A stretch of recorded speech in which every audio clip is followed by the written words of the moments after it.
And I hate people that are on the phone. And I tell them straight away, I don't talk to you until you actually listen to me.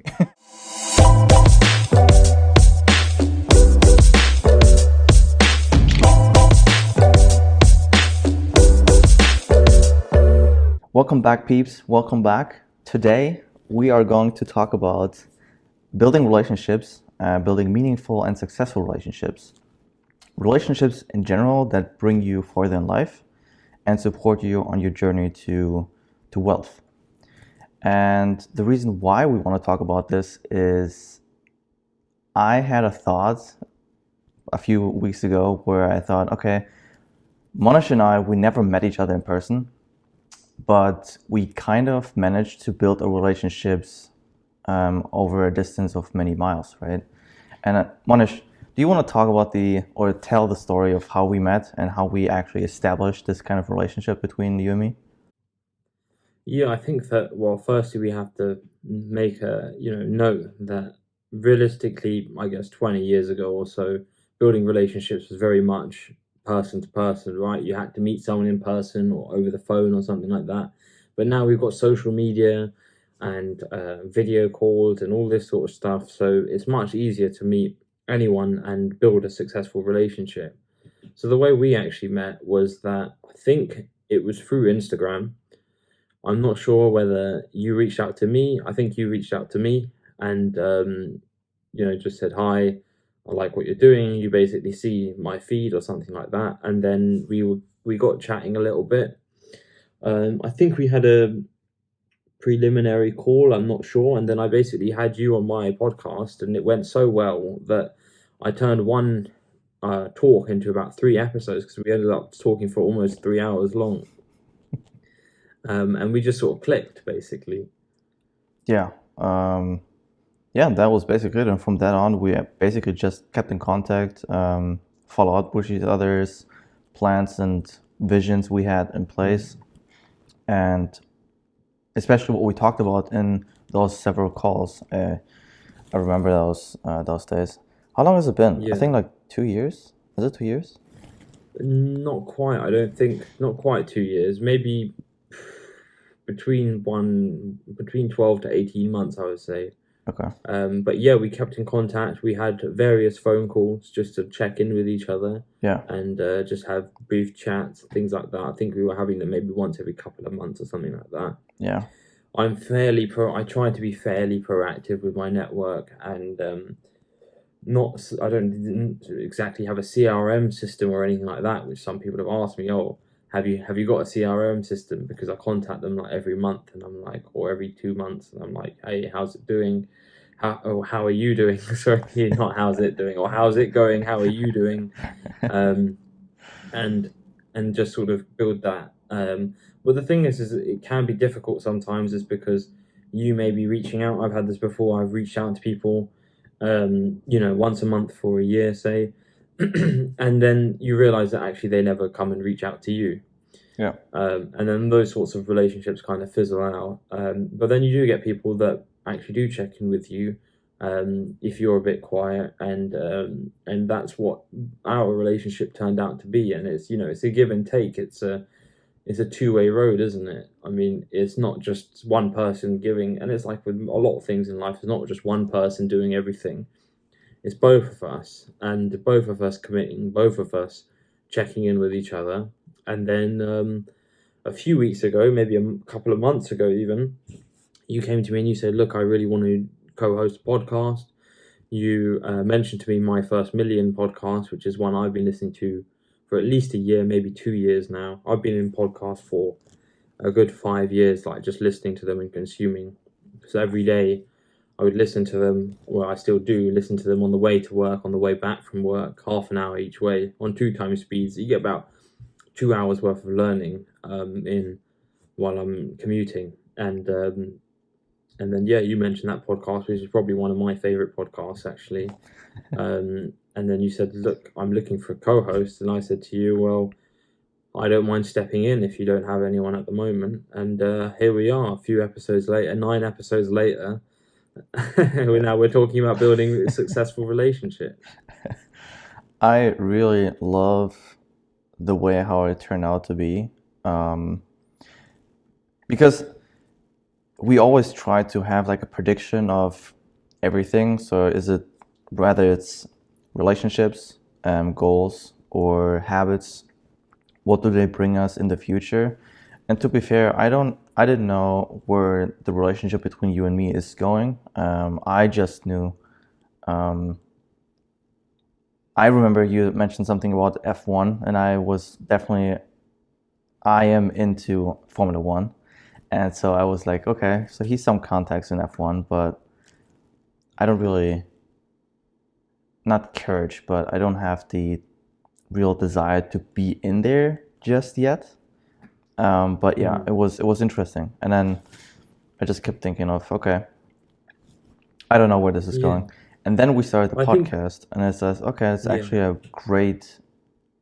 a really great partnership that has been established because of the different interests that actually merged together.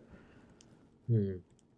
I think it'd be worth touching on that actually I'm in the UK and you're in California, so we are quite far away. And yeah, we haven't met, but I would add on to we haven't met in person, and I would add on to that we haven't met yet because we do plan to, or at least I plan to come and see you at some point in time. Maybe once all of this vaccine stuff and COVID stuff fizzles out a little bit, then yeah, definitely. Because I went to California before. As I mentioned to you, in fact, the robe I'm wearing right now I got for $2.50 in California in a thrift shop. So I had a very good time there where I went with my friends just before COVID, I think 2019, August 2019, I went. Yeah.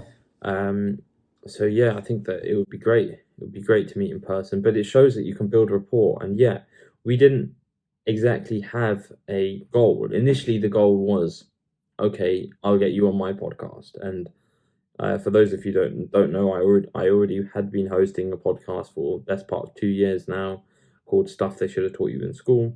Got Niclas on there.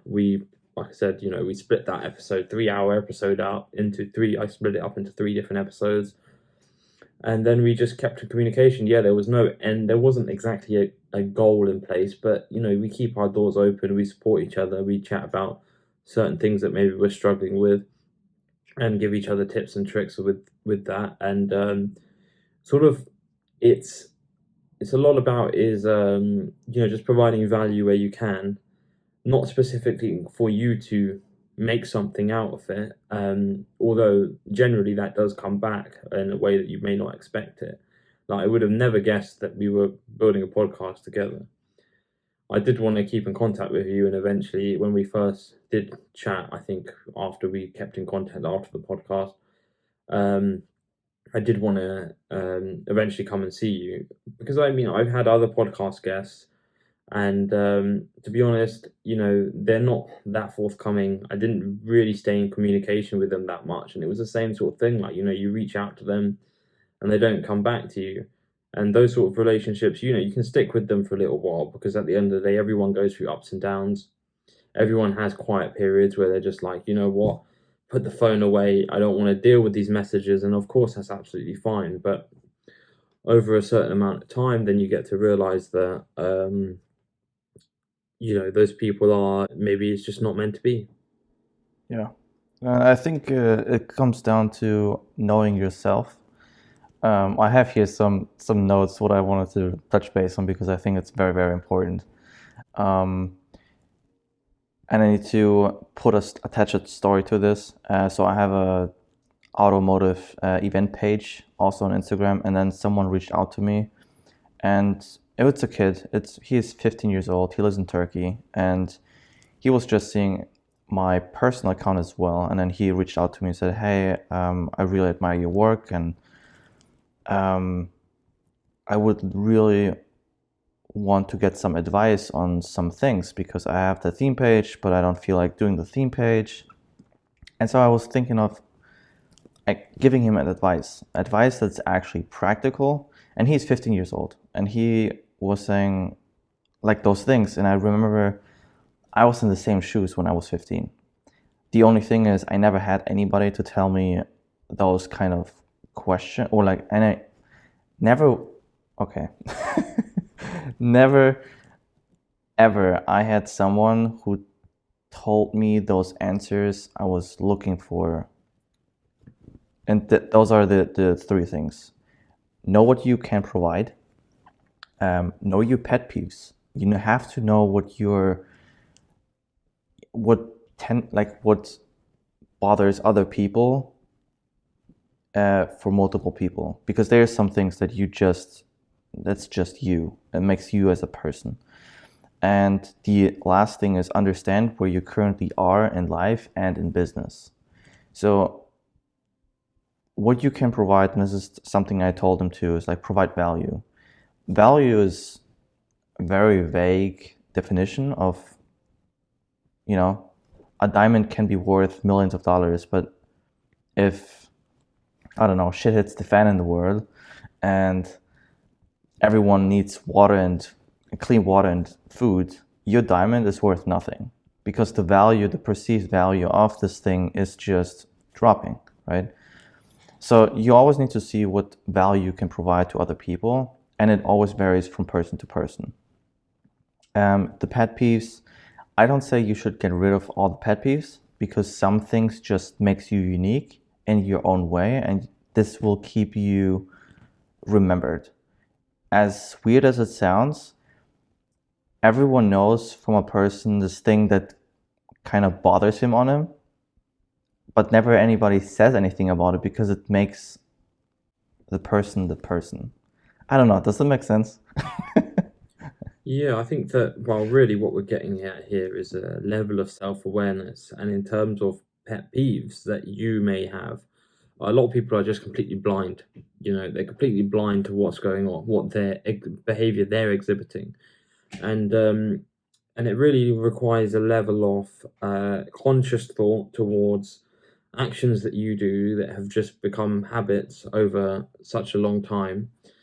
And in terms of pet peeves, yeah, definitely you should. Some of them, yeah, obviously you need. Some of them you should get rid of, but you should also be aware to who is picking up on these things. So, for example, um, I had a friend who went through a little bit of a down cycle for maybe a year or so. He managed to pull himself out of it. During that time, he stopped drinking alcohol. Now, when he comes back to drinking alcohol, I've realized that he is very he's just not a very good personality when he's had a few drinks. So that's something that I'll be speaking to him about. But this sort of thing is like, you can push people away by doing these sorts of things without even realizing that those are a problem.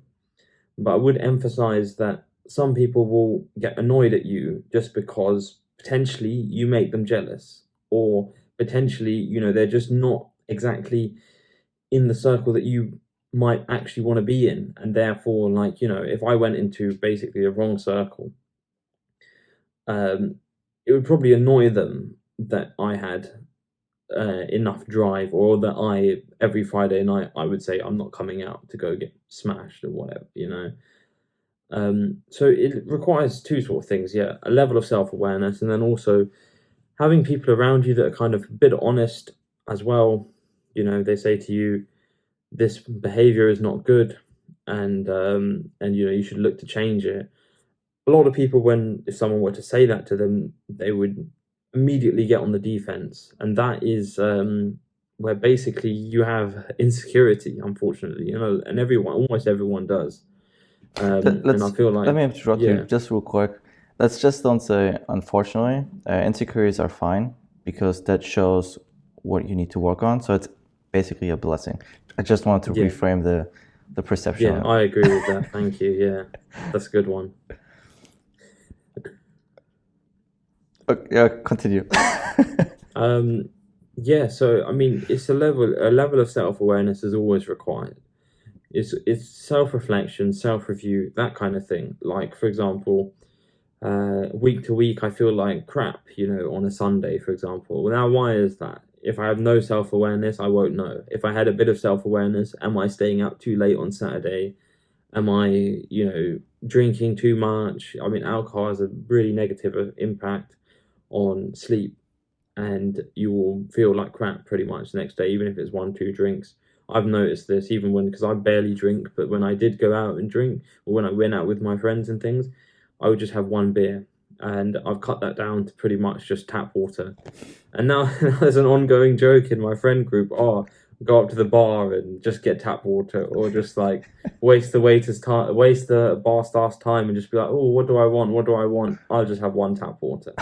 And it's turned into a bit of a joke, but it came out of the fact that when I had one drink, the next day wasn't so great. And that's, it's just like understanding, reflecting on yourself, and understanding what behaviors you may exhibit that maybe don't serve you or don't serve you anymore, or that piss other people off, right? That push other people away. Yeah. Like, for example, if I'm working in a really good company that has a lot of growth, but I'm incredibly disorganized, or I swear a lot, and that's not in their culture, then, I have to be conscious to that, because I could give up that very good opportunity, hypothetically speaking, right? Just because I swear too much, or just because I have a messy desk. Yeah, I agree. Especially those disorganized behaviors or swearing. It's not a bad thing. I know a lot of entrepreneurs that are disorganized, but they are entrepreneurs. They're not inside the company. And within the company, when they used to work for somebody, they had to adapt the culture, like you said, the culture, the behaviors, being expected from their employees. So don't put it into like a basket of, oh, I need something to get rid of. Just be aware of it. So those pet peeves, that's what I'm saying, is those pet peeves don't have to be removed. It's just you need to be aware of it, and you can adapt it to the unique situation you're in. Whether Exactly. The self-awareness is key. Yeah.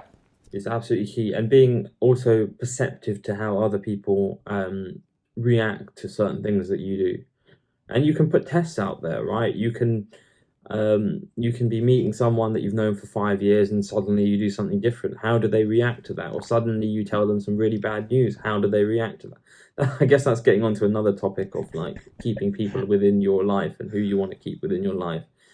I've done this multiple times and cut out many people from these sort of made up tests that I've done, and it can actually be quite fun. I do find it kind of entertaining to a certain extent. But anyway, I think we should move on a little bit. So yeah, Yes. you should definitely know yourself. You should also understand where do you actually want to go in life? Who do you want to be? What do you want to be? Now, this is a very big question, and we're not saying that, this is the thing, especially in the UK in the school system. When you get to, I think, 14 years old, you're supposed to pick your GCSEs, which is the level of qualification that will then impact which A levels you will do, which is another level of qualification, which will then impact what degree you go, like what you do at university. So you're essentially expected at 14 to understand what your life goal is, and that is unrealistic. And your life goal can change, and but it's just all about having some sort of idea, like maybe, I'm exploring this industry at the moment. I'm exploring, and then maybe we'll see and we'll monitor it, and then later on we might explore a different industry.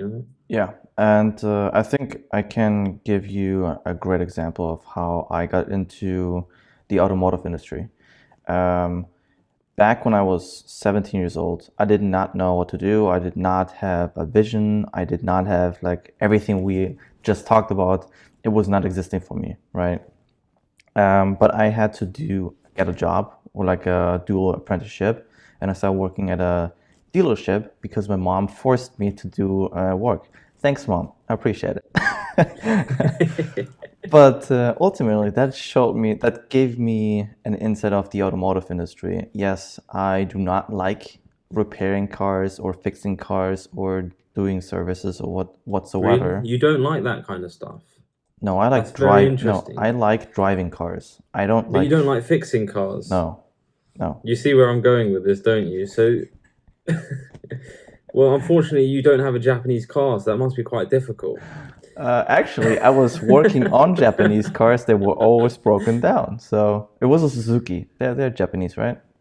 Yeah, they are, but they're not Honda or Toyota, which are the two best for reliability. That is true. Although I think the engines of Suzuki, the old Suzukis, were pretty reliable, though. I gotta give them some credit, though. Well, let's be honest here, is that every car manufacturer has fallen off a little bit, haven't they? Yes, but okay, let's just go a Yeah, little we back digress. here. We digress. Come on. Yeah. Anyway. So No, you but realized you didn't want to really be fixing cars and things. yes, but I did not know where else I would want to go. So I kept working there to see what else I can learn from the dealership. And there is a nice journey I've been through within that organization, and that was being a mechanic, a trainee mechanic, all the way up to a shop manager that was involved in car sales as well. And I think this is a broad spectrum of different industries within a company. And that allowed me to see, okay, how is it, selling those services to a customer, or maybe dealing with warranty issues, or maybe doing the admin work, scheduling my mechanics, like all those little things within the organization. If you go to a big ass company, you basically just have one position, right? And so I was like blessed that I can see all this wide spectrum of what is involved in the automotive industry, but not everything. So I left. I started my own company after 5 years. When I became a shop manager, I was saying, okay, I'm good now. I know everything. I'm off the hook. I started a detailing business, and it failed miserably just because I did not know anything about sales, marketing, or storytelling or design. Like those things were like something I was lacking in. Self-awareness, right? And then I started working at a BMW development company that was involved in design, in marketing, brand positioning, and it's still involved in the automotive industry. It's just in a very different scale of operation. So just think of car repairs usually go all the way up to 5K, I would say. This is like the max, like the higher range of repair cost, right? Usually it's nothing higher than that. So if you talk to customers, you deal with this kind of number. In the developing company, we talk about millions of dollars of deals. It's not just hundreds of thousands. We literally talk about from one. So the smallest deal I've seen that came across the desk was 1.7 million, and the biggest deal for BMW was $12.8 million. I mean, those are huge numbers of, that's a huge difference, right? So, and this is where I opened up that this was like an eye-opening event where I realized, oh wow, you got to jump around different things to see like where you want to go. Because this design thing was really something I loved because it's creative work. It involves a lot of vision and putting this into paper, into reality. And I personally like this. And this is where I discovered this. But yeah, that's basically the story behind all this stuff. So this allowed me to see, okay, this is where I want to go. I want to have my own business, but in the marketing niche. And now I do have my marketing agency for automotive businesses. But there was like a process of finding that kind of life goal. Yeah. But let's just go hop into communication skills because I think this is also very important. Do you think, as you mentioned before, Yeah, 100%.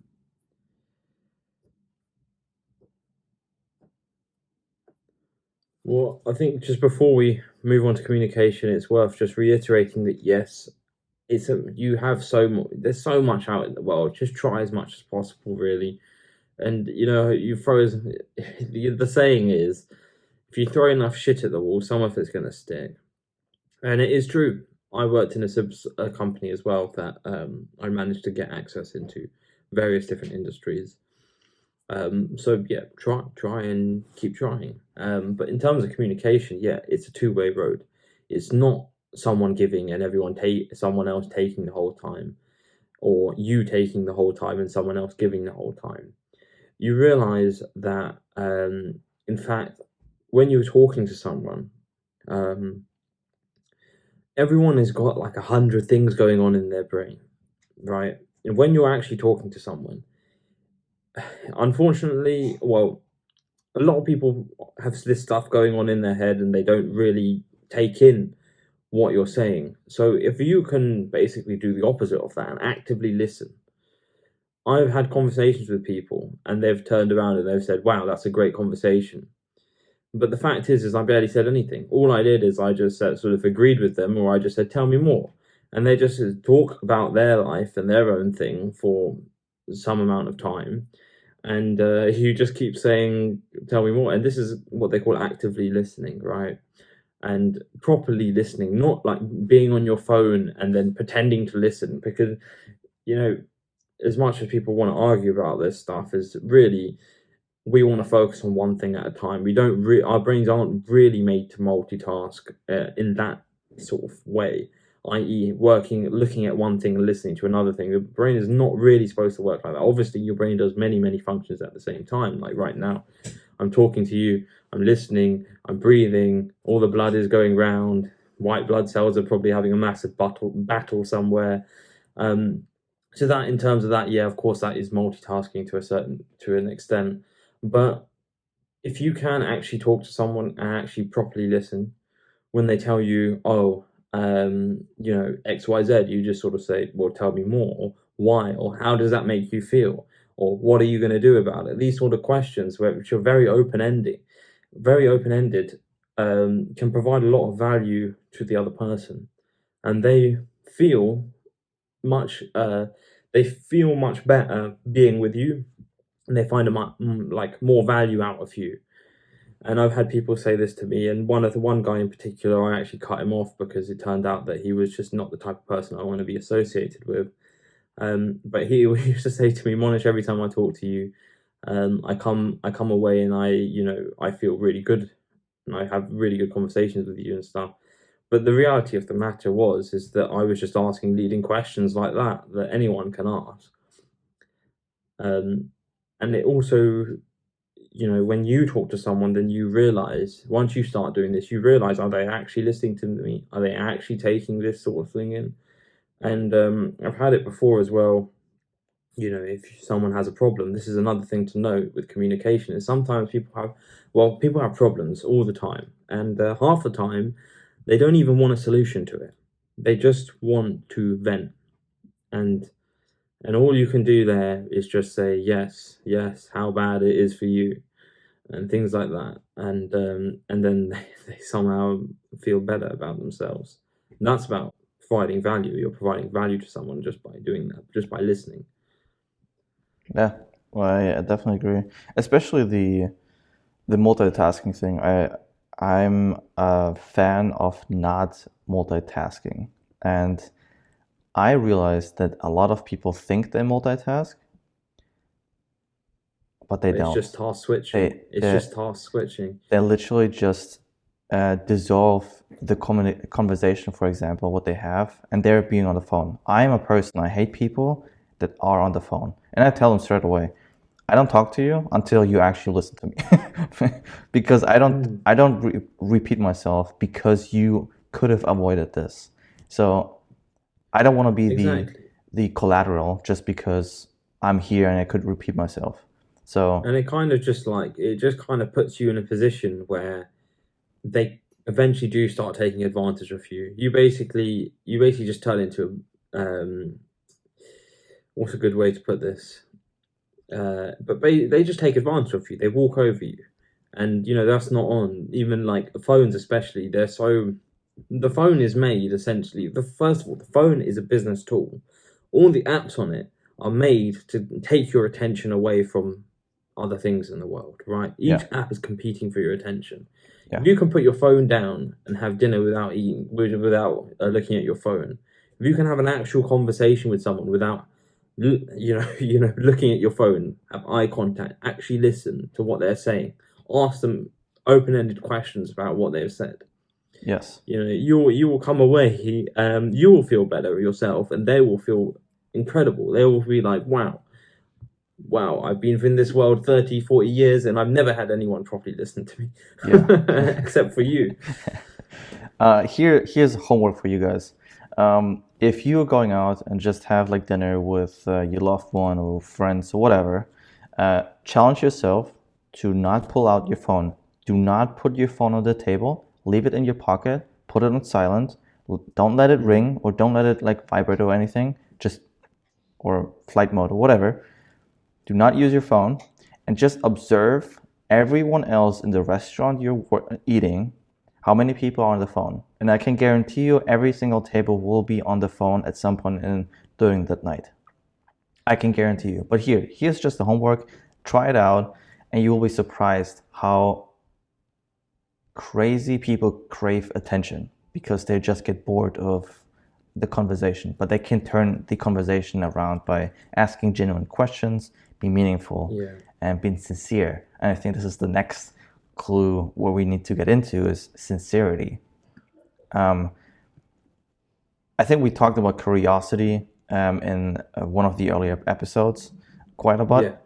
But I think I just want to reinforce this here, because curiosity is part of building a meaningful relationship. Because if you are curious of someone or of someone's skill set, that person is happy to talk about this. 100%. And it goes back to, well, firstly, curiosity did not kill the cat, and that is completely incorrect.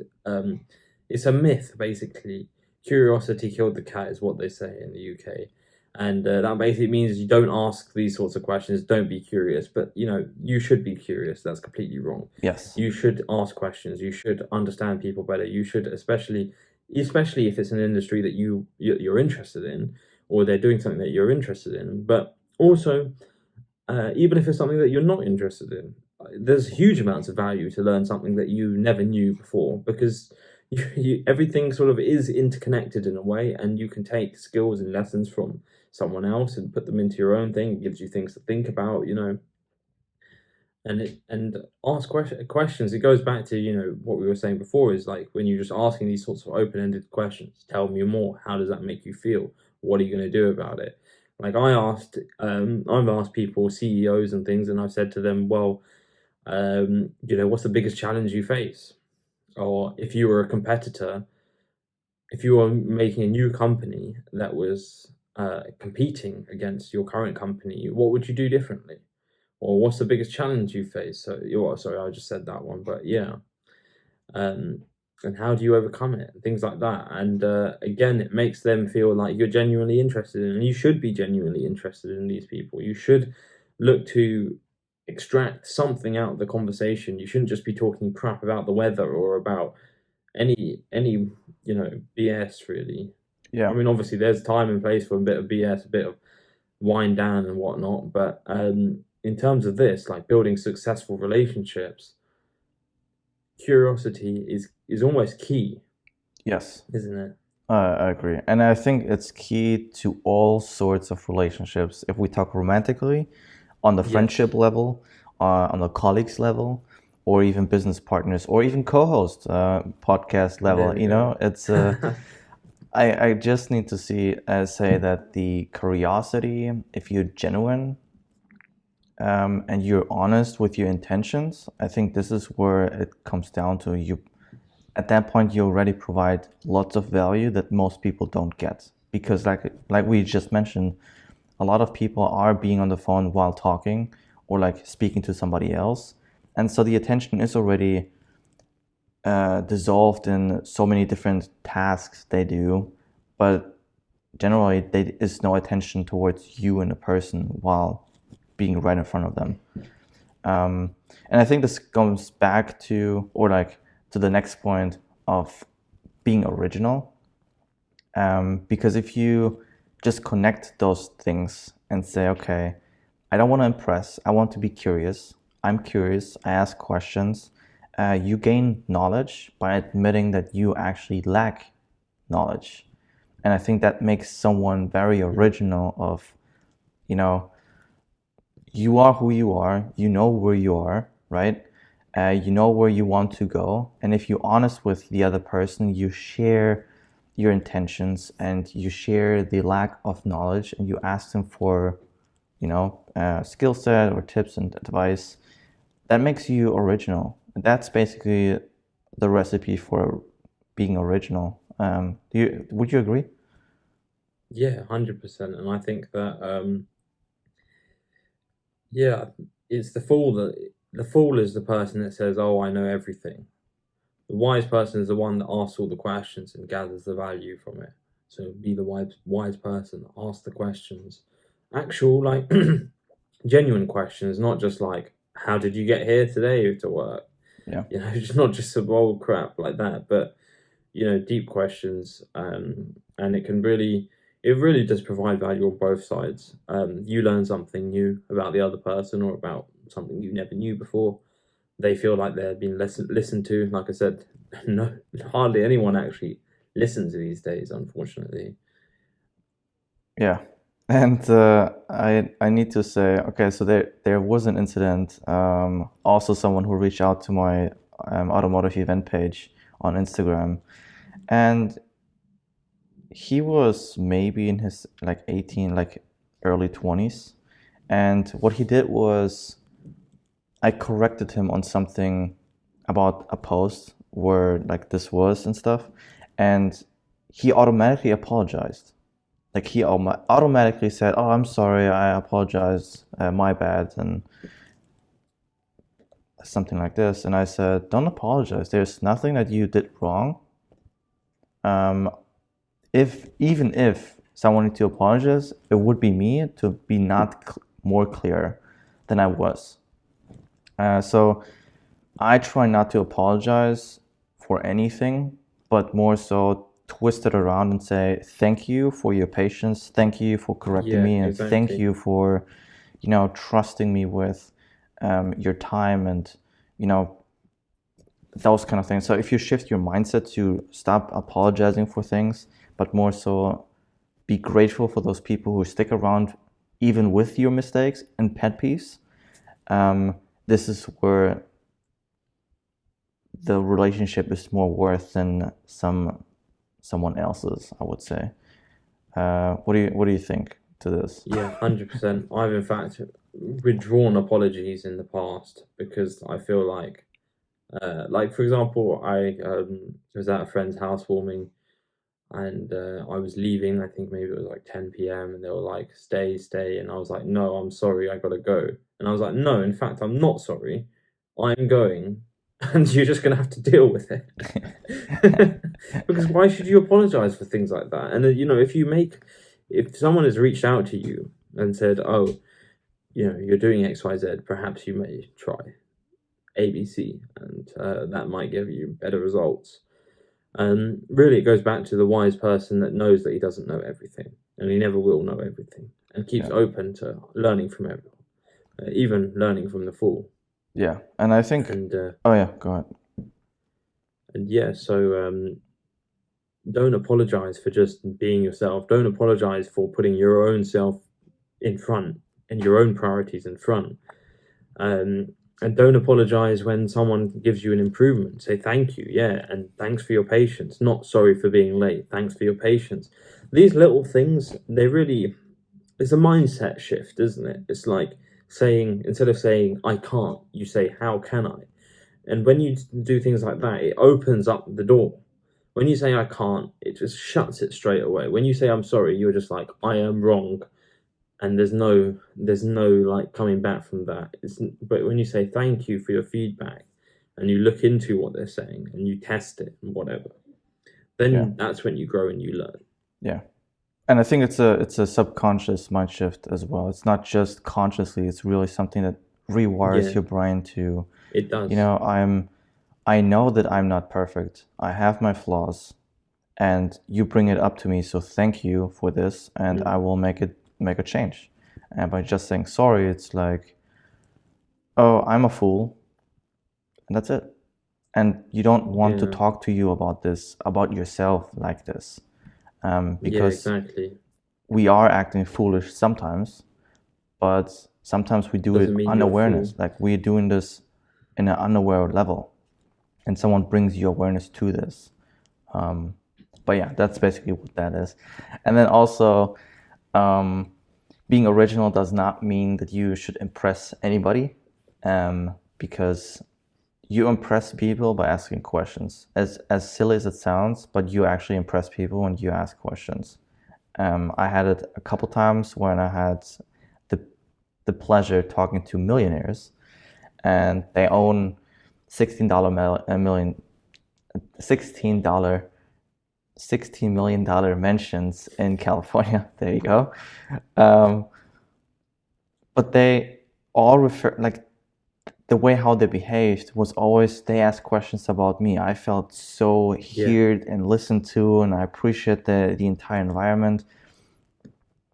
I almost forgot asking questions back so I can get to know what they do. And Yeah. I did ask questions at the end of the night, but during this entire night, I was always just talking about me, like how I got to the US, and because of my strong accent. If you guys hear my accent, yes, I'm from Germany. But ultimately, what they did was asking genuine questions. And then the fun part was that they remembered all those things I mentioned earlier that night. And so that shows asking genuine questions, they had attention fully Yeah. focused on Actively you. listening. And they shared then some little information like read this book, read that book, and this book will Yeah. get you there and there. And then I bought those books. And speaking of books, I just wanted to share a couple of books. If you have some, also let them know. But here are the Yeah. 4 I have in mind. 7 Habits by Highly Effective People by Stephen Covey. It's a great book. It talks about active listening. It talks about helping people to do something what you want them to do. It's not manipulation, but it's for the better good. It's always about the intention, right? How to Win Friends and Influence People is also very similar to this, but it goes more in detail into the psychology of people. Then we have 12 Pillars by Jim Rohn. And this just basically is a visualization of building meaningful relationships without knowing it's meaningful at the beginning. And lastly, if you want to excel your business, 10X Rule by Grant Cardone. It just narrows down of, okay, you have to get rid of the stuff that doesn't work and multiply everything that works by 10. But yeah, that's basically those 4 books I have in mind. Do you have any books that you want to recommend? No, I think that these are all very good books, actually. I would. There's one that comes to my head, but it touches on communication, but it's so much more. I don't know if you've ever read 48 Laws of Power by, I think, Robert. I'll look it up quickly. Robert Greene, I think. But that one is very good. And it goes into a bit of psychology, other people as well. Who is it by? Yeah, Robert Greene. We can put all of these in the Yeah, everything's going to be in the show notes. in the show notes as well. But I think also I just want to mention, I forgot to mention before, is that the person that asks the questions really is the one that controls the conversation, not the person that talks the most. Because by asking the questions, you lead where that conversation goes. You can either ask questions that mean nothing, or you can ask meaningful questions that provide value to you and also to the other person, and they are thinking, wow, these questions are really interesting. Why, this guy's very is different, if anything. I agree. And this is where I thought, okay, this is very impressive. And then I tried it out for myself. When I talk to strangers at the gym, for example, and I listen to their story, background story, and then 2 weeks later I see them again at the gym, and then I just reflect back on, hey, you mentioned you did this. How did you actually got there? And then they were so surprised that I still remember their backstory and where they come from, and they were even more impressed that I asked more questions about this detail. And there You'll was shock people just by remembering, like, for example, their kids' names or yeah their kids' ages, yeah and or making. And I think also communication. If you can sort of do something that relates to them, then you're already in their good books almost. yeah. Do you have an example? Um, so yeah, so I mean, I've met people that have got kids that are around my younger brother's age, Hmm. and I can say, oh, you know, my brother's that age, or my, you know, and I can basically just be like, you know, they're in that same year as you, and you strike up a little bit of a conversation with that. Or you know, I had someone actually come, and they saw that I had a Lexus LFA car as my background, and they said, "Oh, look at that car," and things. And we got talking a little bit, and then I realized that he owned a Honda Civic. I own a Honda Civic as well. We build a little bit of rapport there, and have a little bit of a conversation. Obviously, these things aren't exactly that valuable, but in terms of building rapport with someone who potentially can provide you value in the future, or that you could go, like, I know what profession he's in, Hmm. and I could go to him and I could ask him. He'll be more inclined to give me some answers. He'll be more inclined to say, like, if I had a problem and I went to him and I said, look, this is my problem, can you help me? He'll be more inclined to say yes if I had built that previous rapport, or we have something in common. As human beings, we are sort of, we like to stick with people that are like us, Yeah. which is good in some ways, but then also you want to expand yourself and meet other people, and, you know, do things that are completely different, that expand your mind and expand your network and generally Yeah. your way of thinking. Yeah. I agree, and I think this is a nice end story for this episode. But I love it. I mean, I just wanted to really say build meaningful relationships, because those relationships open up doors that you have never thought of before. Whether it's business, whether it's meeting your dream partner in life, those relationships will open up those doors.